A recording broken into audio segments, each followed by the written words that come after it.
한국의 유명 이 본부장 대신 WTO 사무총장이 된 나이지리아 출신의 응고지 요코즈나위엘라 오콘주이 윌러드 블리티노 사무총장이 최근 전 세계인들의 비난을 한몸에 받고 있는데요.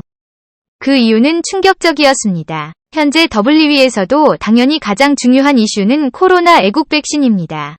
그런데 오콘주이 웰라 사무총장의 발언들은 세계인들을 분노하게 만들고 있습니다. 로이터 통신의 보도에 따르면 오콘조 유엔 사무총장은 유엔 포럼에서 회원국들에게 무역 장벽을 높이는 행위를 중단할 것을 촉구하며 백신을 개발한 미국과 영국의 제약회사들의 지식재산권을 포기하라고 일방적인 강요를 하고 있습니다. 오콘옐러는 아직 반대하고 있어 힘들겠지만 협상에 실질적인 진전이 있었으면 좋겠다.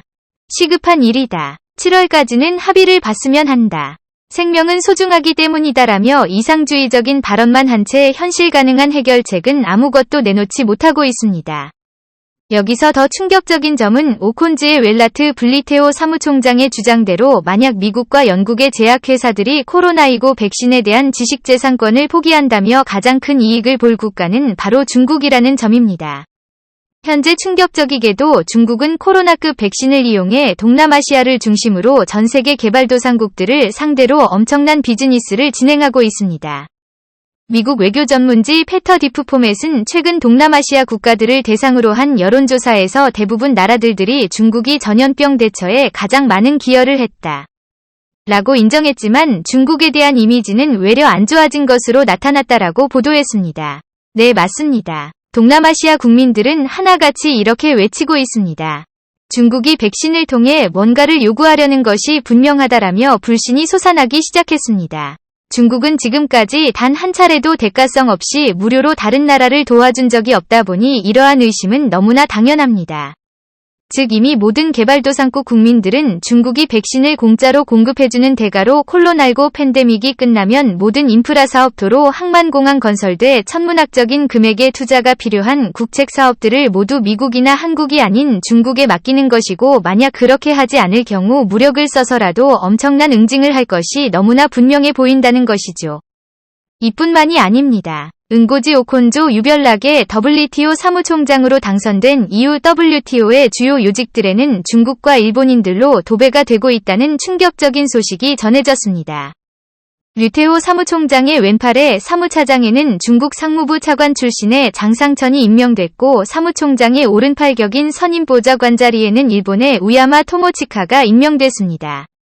유럽 국가들도 이 결과에 충격을 받은 것이 WTO는 이름처럼 전 세계 회원국들 간의 공정하고 합리적인 무역 관계를 유지시키기 위해 존재하는데 강한 친중국 성향을 보이는 오콘조 이멜라 WTO 사무총장의 자신을 강력하게 지지하는 중국과 일본으로 도배를 하며 WTO라는 국제기구를 완전히 망가뜨려 버렸습니다.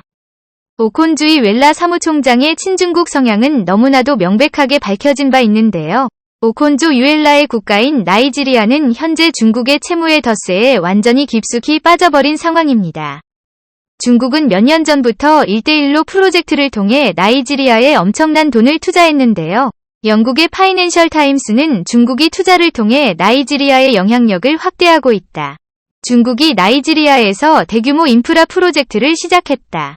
일부는 채무의 덫 위험성을 걱정하고 있다고 보도했습니다.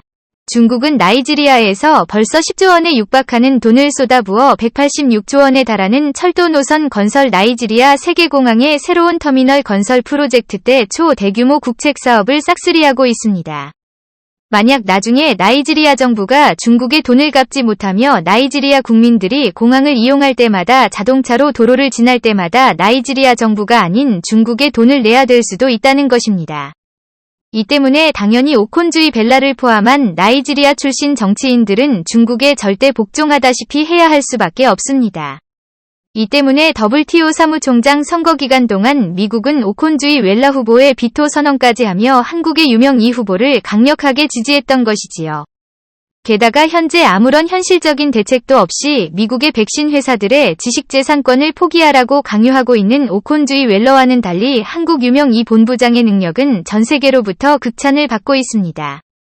미국 무역대표부 내 유명 이 본부장은 성공적인 통상협상과 무역정책 입안자로 25년간 뛰어난 능력을 보여준 진정한 통상 전문가다 하며 코로나의 구루, WTO와 국제무역이 매우 어려운 시기엔 위에 있는 상황이고 WT의 중대 개혁이 필요한 만큼 현장에서 직접 경험을 해본 유명 이 본부장의 조직을 이끌어야 한다라고 밝혔습니다. 실제로 현재 유명 이 본부장은 세계가 코로나19 팬데믹으로 위축된 경제를 어떻게 풀어나갈 것인지 현실적이고도 가장 효과적인 방법들을 제시하며 극찬을 받고 있는데요. 이명희 본부장은 한국은 세계 2위의 바이오 의약품 생산 역량을 활용해 전 세계 백신 공급의 확대에 기여하겠다. 한국과 미국의 글로벌 백신 파트너십을 통해 한국이 글로벌 백신 허브로 도약할 기반을 마련했다라고 전했습니다. 또한 미국 제약회사들을 상대로 무조건 지식재산권을 포기하라고 강요하는 오콘즈 유엔 사무총장과는 달리 유명 이 본부장의 지식재산권 보호제도는 혁신의 근간으로 존중돼야 하는 것이 원칙이라며 전혀 다른 태도를 보여주었습니다. 덕분에 한국은 더욱더 많은 미국 제약회사들과 유럽의 제약회사들을 빠르게 유치할 수 있었고 최근에는 존슨앤존슨까지 한국의 R&D 센터를 설립하겠다는 긴급 발표를 하며 모두를 깜짝 놀라게 만들었습니다. 아스트라제네카와 모드나에 이어 독일 큐어백의 프란츠 베르너 하스시오가 한국에서 대규모 백신 생산을 하고 싶다고 요청한 데 이어 이제는 세계 최고의 제약회사들이 한국의 R&D 센터까지 건설하는데 그야말로 초대박이 난 것인데요. 이명희 본부장의 대박 행진은 여기서 멈추지 않았습니다. 이명규 본부장의 글로벌 영향력이 급속도로 막강해지면서 현재 유명 이 본부장이 함께 추진 중인 2030 부상 월드 엑스포 공식 유치 가능성이 매우 높아지고 있습니다. 이번 엑스포가 한국에서 열리게 되며 한국이 얻는 이익은 상상을 초월합니다. 엑스포에는 두 가지 종류가 있습니다. 5년 주기로 한 번씩 열리는 대규모 등록 엑스포와 등록 엑스포 사이에 열리는 중규모 엑스포의 인정 엑스포 이렇게 두 가지가 있는데 지금까지 한국에서 열렸던 1993년 대전 엑스포와 2012년 여수 엑스포는 중규모인 인정 엑스포였습니다. 그런데 놀랍게도 이중규모의 엑스포조차도 대전과 여수를 완전히 다른 도시로 탈바꿈시켰는데 5년 주기로 열리는 초대규모 엑스포의 등록 엑스포를 역사상 처음으로 한국이 따내게 되며 천문학적인 경제 유발 효과는 물론이고 국가 브랜드를 획기적으로 높일 수 있게 됩니다. 한국의 중소기업들도 엄청난 기회를 잡을 수 있습니다. 현재 세계 최고의 회사 중 하나이지만 1878년 당시에 소기업이었던 제너럴 일렉트릭을 파리 엑스포에서 처음 에디슨의 전구와 축음기를 전시한 이후 매회 엑스포에 참가하며 글로벌 기업으로 성장했고 코카콜라도 1893년 시카고 엑스포를 시작으로 이후 최초의 자판기를 선보이며 세계 인류 브랜드가 됐습니다.